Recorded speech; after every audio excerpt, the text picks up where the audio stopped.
असा उपक्रम काम केलेला आहे. त्यामुळे सर्वांनी पहिलं काय स्वागत केलं.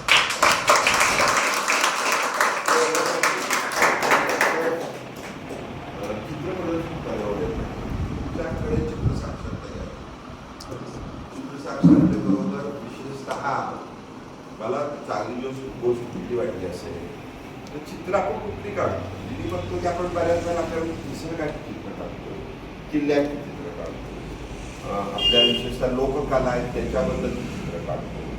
हे सगळे कार्यक्रम त्यांनी केले ही महत्वाची बाब. त्यामुळे त्या माध्यमातून तुम्हाला एक प्रकारचं चित्र काढण्यासाठी त्यांनी एक वेगळी संधी दिली.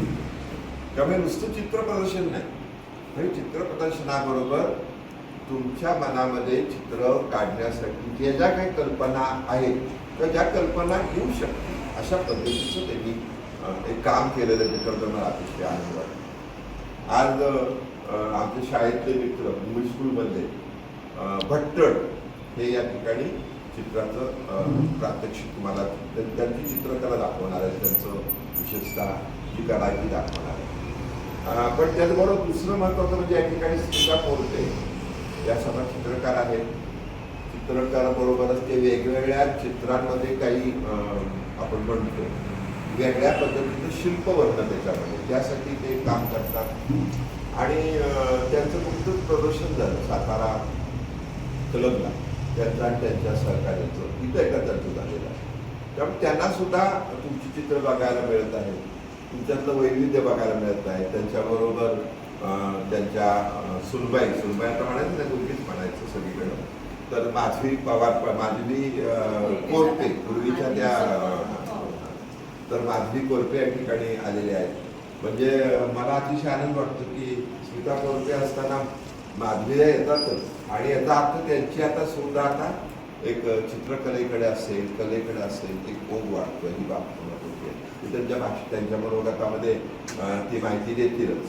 त्याचबरोबर वाईचे सर आलेले आहेत चित्रकलेचे बाळासाहेब कोलार हे आलेले आहेत. वाई ही अशी एक भूमी आहे की तळकर तीर्थांचं तुम्ही उत्तम वाचन करावं तुमच्या लक्षात येईल. देशातली वाई ही प्रसिद्ध होती तर पाठशाळेमधलं शिक्षण दिलं जातं. संस्कृत असेल, चित्र असेल, शिल्प असेल, पूर्वी जसं आपण तक्षशिला नालंदा म्हणतो तसं वाई हे आपल्या नशीब आहे.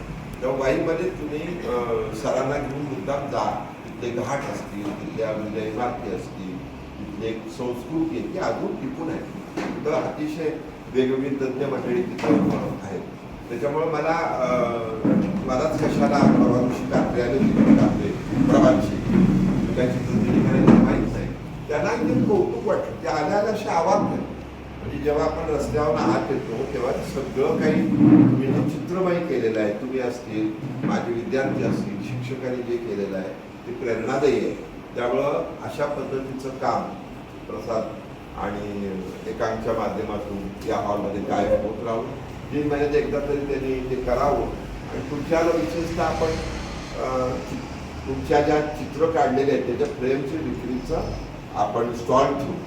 तुमची चित्र घराघरामध्ये जातील आणि त्यासाठी आम्ही विशेष प्रयत्न करू. संस्थांना घ्यायला लावू, वेगवेगळ्या लोकांना सांगू घ्या तुम्ही ते तुमचं चित्र घरामध्ये गेलं एखाद्या याच्यातून कळेल.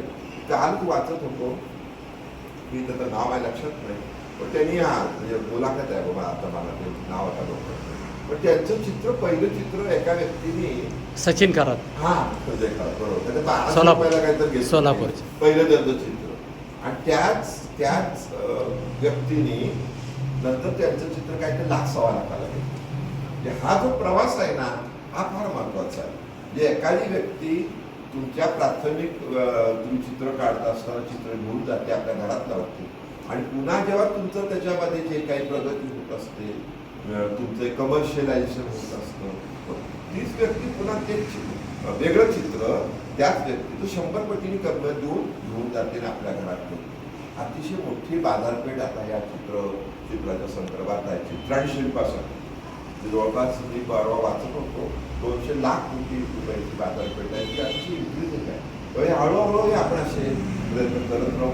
त्यातली जे काही सहकार्य लागेल तुझी संस्था करत राहील आणि परवाही सांगितलं तुम्हाला की आपल्याला पुढं गाठायचं म्हणजे यांचं पुढचं 3 महिन्यानंतरचं प्रदर्शन तुमचं पुण्यामध्ये भरवण्यासाठी विशेष प्रयत्न करेल की ज्याच्यामुळे पुण्यातल्या मंडळींना पण कळलं, अरे अच्छा आपल्यापेक्षा आपल्या वयाची मंडळी जी आहे ती आपल्यापेक्षा सातारची चांगली चित्र काढत आहे, आपण फार मागावं, इतकी तयारी तुमची प्रसाद एकांत आणि त्यांची सर्व मंडळी करून घेत आहेत.